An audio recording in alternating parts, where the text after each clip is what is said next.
vais d'abord vous donner quelques éléments historiques de cette maison, hein, et puis après on fera une petite visite virtuelle de ces espaces. Donc moi je suis la directrice de l'association Jean Vilar. La maison Jean Vilar elle-même n'a pas de personnalité morale. Personne n'est directeur ou directrice de la maison Jean Vilar, que ce soit très clair pour vous.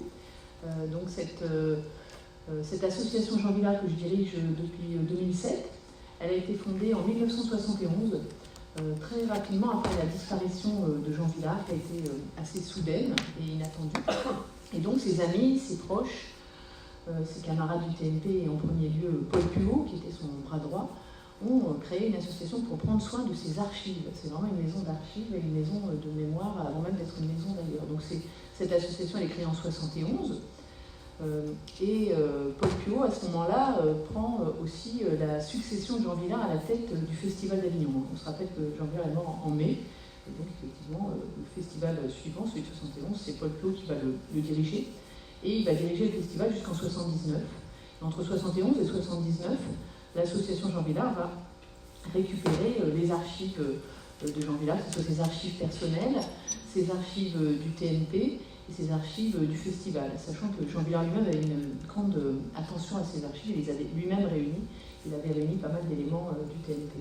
Donc ces archives vont être données à l'association par André Vilar, la femme de Jean Vilar, et lorsque Paul Puot quitte la direction du festival d'Avignon, il va ouvrir la maison Jean Vilar, là vous avez sa porte derrière moi. Cette maison, c'est un hôtel particulier à proximité de la place de l'Horloge. Pour ceux qui connaissent Avignon, à proximité donc du théâtre municipal et en face de la mairie d'Avignon, à quelques mètres aussi de la cour d'honneur, enfin du palais des papes. C'est un bâtiment que la ville d'Avignon va acheter, je crois, en 1974 pour ouvrir la maison, avec aussi l'aide très importante et essentielle pour la maison Jean Vilar de la BNF. Donc, dans cette maison, qui est une maison donc, de 2 étages, il y a au 2e étage une antenne de la Bibliothèque nationale de France et les archives de Jean Vilar, qui sont donc à l'association, sont mises en dépôt à la BNF, qui en prend soin, sachant qu'elles sont à l'intérieur du bâtiment.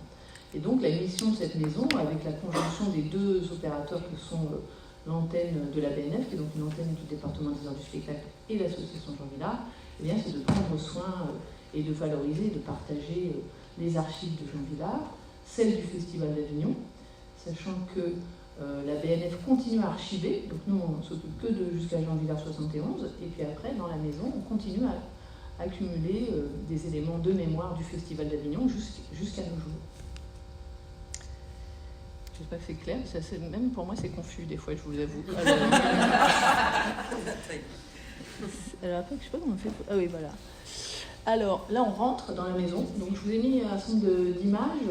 Peut-être pour les commenter, on reviendra là-dessus. Hein. Il y a bien sûr 2 temps très différents dans la maison Jean Vilar et chacun peut le comprendre. Il y a le mois de juillet, où c'est pas pareil, et le reste de l'année, où effectivement c'est différent.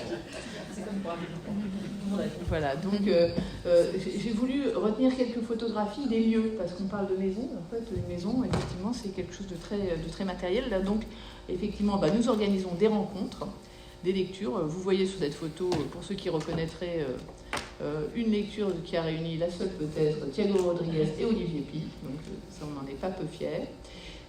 Après, voilà, l'entrée de la maison, sachant qu'effectivement, dans cette maison, on fait des rencontres, on fait des expositions, on essaye d'expérimenter différentes manières de partager cette mémoire de Jean Vilar et du Festival d'Avignon et du Théâtre Populaire. Voilà, donc ces rencontres, voilà le hall. J'ai voulu vraiment vous mettre une petite visite virtuelle. Voilà, là vous avez toujours le hall. J'ai retenu cette image puisque une des choses que nous faisons, bien sûr, nous aussi, c'est de l'action artistique. Et ce que vous avez devant vous, c'est une petite exposition temporaire qui est la restitution d'ateliers faits avec des enfants d'Avignon autour des costumes de Jean Vilar, puisque parmi les archives, peut-être c'est important bien sûr que ça soit dit, non seulement on a des archives papier, administratives, artistiques, énormément de photographies, un petit peu de films et de sons, sachant que l'essentiel, on l'a bien compris, c'est Lina qui l'a, mais nous, voilà, nous on en a aussi un petit peu. Beaucoup de photographies d'Agnès Varda, on a aussi des albums comme ceux qui ont été montrés ce matin.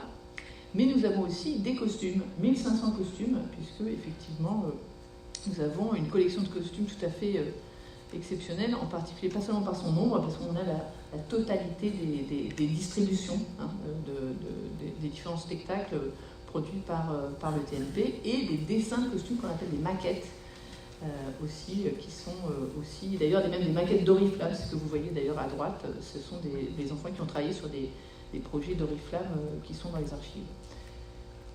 Voilà, là une autre photo, puisque parmi toutes les expos, il y a effectivement parfois des expositions de photographie, donc c'est le cas de cette exposition. Voilà, là aussi, pendant le Festival d'Avignon, on accueille la librairie du festival, hein, ça c'était très important pour nous, ce qui nous permet d'ailleurs de faire des rencontres sur les auteurs. Donc je parle d'un lieu d'exposition, mais voilà, je vous ai mis quelques images d'expositions anciennes. Là vous avez l'exposition 2018 sur Jeanne Moreau, Une vie de théâtre.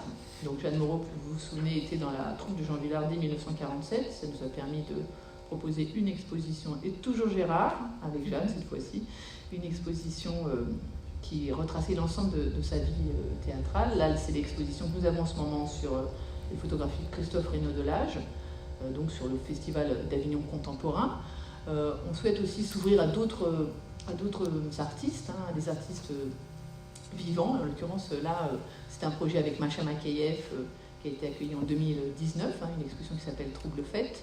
Là, une exposition sur les notes de service de Jean Vilar. J'ai voulu vous montrer un peu la variété des différents projets que nous avons pu porter au titre des expositions.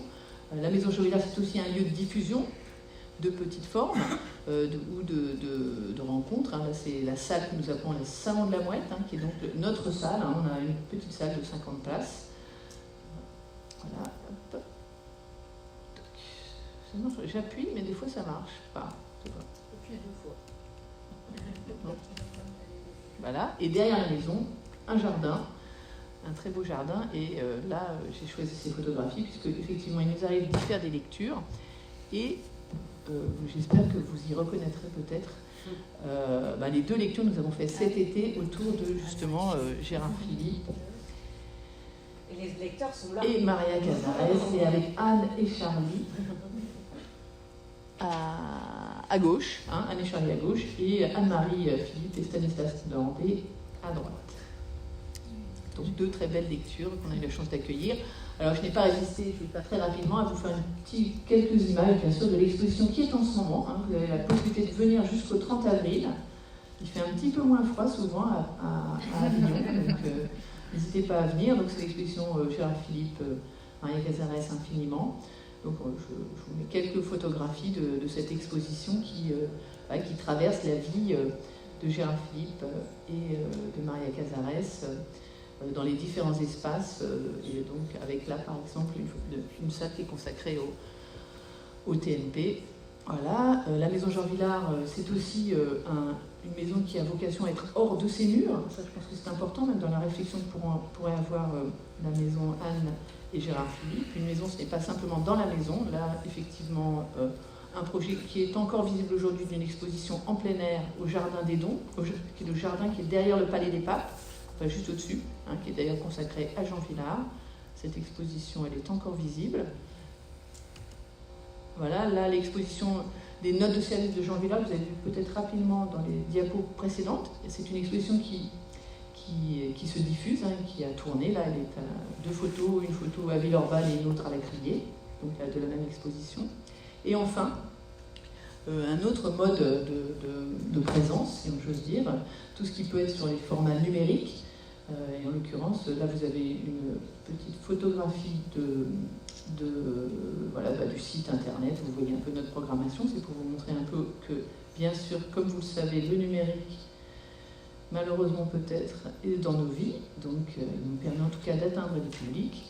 Et là, une partie particulière du site internet qui est une biographie numérique de Jean Vilar qu'on a mis en ligne l'année dernière. Et à partir là c'est un peu une actu, à partir de demain 4 décembre, donc dans le cadre de l'anniversaire de Gérard Philippe, nous mettons en ligne un parcours sur Gérard Philippe au travers de ses archives dans sa dimension de carrière théâtrale. Donc c'est avec des photographies, des archives sonores, des archives papier et des textes inédits de Geneviève Winter, et que je remercie encore une fois d'avoir écrit ces textes pour permettre au public de traverser la vie et la carrière théâtrale de Gérard Philippe. C'est en ligne à partir du 4 décembre. Merci.